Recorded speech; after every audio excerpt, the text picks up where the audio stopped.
It is an exciting day here. You have successfully predicted presidents for the past decades based on your 13 keys of the White House, and you have unveiled who you believe is going to be the winner of the 2024 election. Drum roll, please. Who is it? Yes, I predicted that we would have a path-breaking new president, that Kamala Harris would become the first woman president of the United States, at least cracking, if not shattering, the glass ceiling. And she would become the first president of mixed African and East Indian descent, foreshadowing what's happening in this country as we're rapidly becoming a mixed country, a majority-minority country. It's really interesting because you're saying this very confidently. Polls are neck and neck, showing both Trump and Harris in a dead heat. So how many keys to the White House is she winning? And do you think it's going to be a decisive victory based on those keys? Or do you think it's going to be very close come November?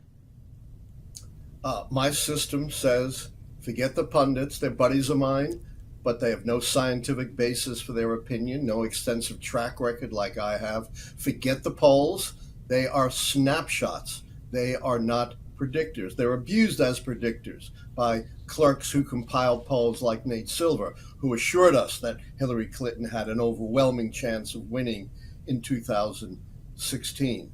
The keys look at the fundamentals of how American presidential elections really work as votes up or down on the strength and performance of the White House party. And I deliberately issued my prediction before the upcoming debate to bring home the big message of the keys. Get this, it's governing, not campaigning, that counts. You cannot predict an election based upon the events of the campaign. Hillary Clinton won all the debates and still lost. John Kerry won the debates against a bad debater, George W. Bush, and still lost in 2004. My system works the following way. If 6 or more of the 13 keys go against the White House party, they're a predicted loser. Otherwise, they're a predicted winner. And I assessed that Harris had lost 4 keys, still a 2-key cushion. There was one shaky key.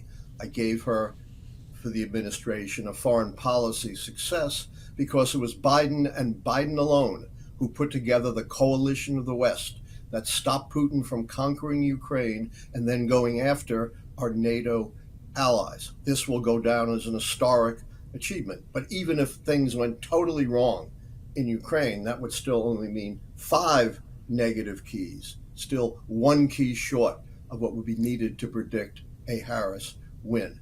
I don't predict margins, but I do predict winners and losers. So my predictions are falsifiable. You can find me wrong. Unlike Nate Silver, who says, well, there's an overwhelmingly chance that Hillary Clinton would win. Then when she loses, he says, see, I told you there was a 20% plus chance she would lose. He can't be wrong. He can't be right. It has no meaning.